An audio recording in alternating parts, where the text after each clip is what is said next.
Hello guys, welcome to my video. तो ये मेरी पहली वीडियो है। मैंने आरटीआई अप्लाई किया था 3 जुलाई को और वो आरटीआई जस्ट आज टुडे आया है। टोटल 12 दिन का टाइम लगा मेरे आरटीआई को आने कॉपी को आने में। तो ये मई 26 बिजनेस लॉ का कॉपी है जो मैंने अप्लाई किया था। मेरे मार्कशीट में 40 मार्क्स दिखा रहा है और कॉपी में 32 मार्क्स दिखा रहा है।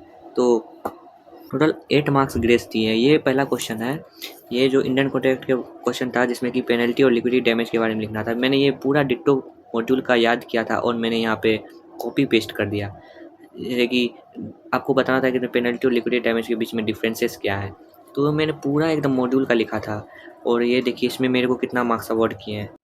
इसमें 2 सब पार्ट थे। एक आपको पेनल्टी के बारे में लिखना था और एक विंडिक्टिव और एग्ज़ेम्पलरी डैमेज के बारे में लिखना था। तो ये मैंने डिट्टो छाप दिया था मॉड्यूल का, जैसा मैंने याद किया था। तो मैं आपको दिखाता हूँ। इसमें मेरे को ये शायद ना आपको 6 नंबर क्वेश्चन था और उसमें कि मेरे को 4 मार्क्स आया है। ये पूरा पेनल्टी, लिक्विडेट डैमेज, ये इसका एक्सप्रेशन ऑफ पेनल्टी। उसके बाद ये जो क्वेश्चन है क्या कहते हैं, सिचुएशन के बारे में लिखना था। आपको विंडिक्टिव और एग्जाम्पलरी डैमेज के बारे में लिखना था। ये भी मैंने डिट्टो छापा था एकदम जैसा मैंने मॉड्यूल में याद किया। तो डायरेक्ट क्वेश्चन में मार्क्स मिले हैं।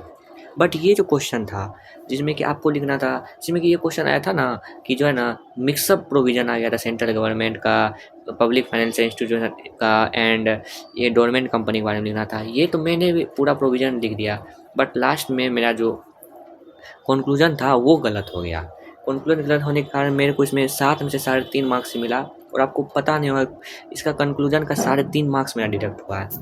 सोचिए, हमको मेरे को लगा था कि 1 मार्क्स ही बस कंक्लूजन का आता है, लेकिन मेरा कंक्लूजन का इसमें 3.5 मार्क्स तीनों मिला के 3.5 मार्क्स मेरा डिडक्ट हुए हैं। और इसमें प्रोविज़न का तो मैंने सही लिखा था, बट अगर कंक्लूजन भी मेरा सही हो जाता तो मैं इसमें 5 या 5.5 मेरे को यहाँ से ईज़ी में मिल जाता, नहीं तो 5 मार्क्स भी चलता। बट कोई ना, छोड़ो। उसके बाद चलिए मैं आपको दिखाता हूँ उसका कंक्लूजन का मार्क्स। ये देखो, इसमें से मेरा कंक्लूजन जो है उसमें मेरा पहला में 1.5 मार्क्स डिडक्ट हुआ है, फिर 0.5 डिडक्ट हुआ है, देन 1.5 मार्क्स, टोटल 3.5 मार्क्स मेरा डिडक्ट हुआ है कंक्लूजन का। बताओ इतना वेट, ये 7 मार्क्स क्वेश्चन 3.5 नंबर का कंक्लूजन था और 3.5 नंबर का प्रोविज़न था। सोचो इतना हार्ड कॉपी चेक हुआ है और आपका पूरा कॉन्सेप्ट क्लियर रहना चाहिए।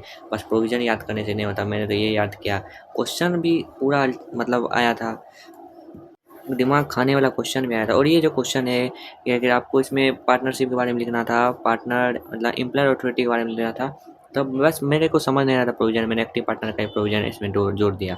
तो मेरा कंक्लूजन सही था, जिसके कारण मुझे 1.5 मार्क्स इसमें अवार्ड कर दिया गया। तो चलिए नेक्स्ट क्वेश्चन पे जाते हैं। ये नेक्स्ट क्वेश्चन ये क्वेश्चन था, आपको इसमें privity of doctor of privity of contract के बारे में लिखना था। ये भी मैंने बहुत अच्छा एकदम याद किया था, तो मैंने भी इसे यहाँ पे कॉपी पेस्ट कर दिया।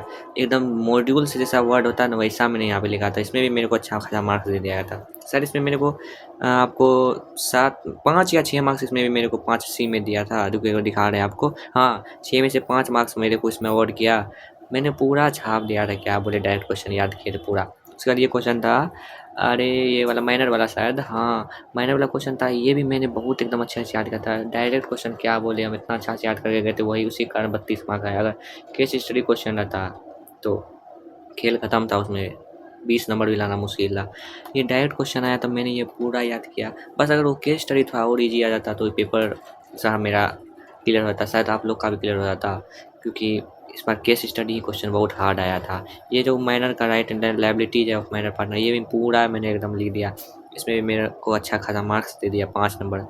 मेरे को तो लगा था 6 मार्क्स देगा जब मैं मार्क्स कैलकुलेट कर रहा था, बट 5 मार्क्स ही दिया, कोई ना। उसके बाद चलिए, और ये अगर आप डायरेक्ट क्वेश्चन अच्छे से करेंगे पिछले सितंबर के टाइम में भी, तो मैं पक्का कहता हूँ आपका भी लो पेपर निकल जाएगा। इसलिए आप लोग डायरेक्ट क्वेश्चन पे ज़्यादा ध्यान दीजिए, वही पेपर क्लियर भी कराते हैं और मार्क्स भी अच्छा दिलवाते हैं। बस केस स्टडी आप अगर अच्छे समझ के लिखोगे तो आपका पेपर क्लियर हो जाएगा। तो मैं आप लोगों को एक क्वेश्चन दिखाता हूँ। वो कंपनी एक्ट सेक्शन 8 कंपनी वाले मिला था। उसमें मेरे को पता नहीं 7 में से 2 मार्क्स कैसे अवॉर्ड किया गया। मैंने उसका पूरा एकदम जो पॉइंट होता प्रोविज़न का वो लिखे। कंक्लूजन भी मेरा सही था, 2 कंक्लूजन मेरा सही था। पता नहीं सर मेरा मार्क्स कैसे डिडक्ट किया। मैं आपको दिखाता हूँ वो क्वेश्चन। सेक्शन 8 कंपनी वाला शायद 1 बी का क्वेश्चन था। वो एक मिनट, हाँ ये देखो, ये क्वेश्चन है ना, आपको सेक्शन 8 कंपनी के बारे में लिखना था कि वो कंपनी चैरिटेबल पर्पस का था। मैंने सारा कुछ लिखा, एक एक सिग्निफिकेंट पॉइंट मैंने लिखा था सेक्शन 8 कंपनी के बारे में। और मैं देखो एक कंक्लूजन में ना, मेरा तो कंक्लूजन सही था, बस एक कंक्लूजन गलत हो गया और उसमें कंक्लूजन का सिर्फ एक मार्क्स दिया है, वो भी प्रोविजन का मार्क्स नहीं दिया है।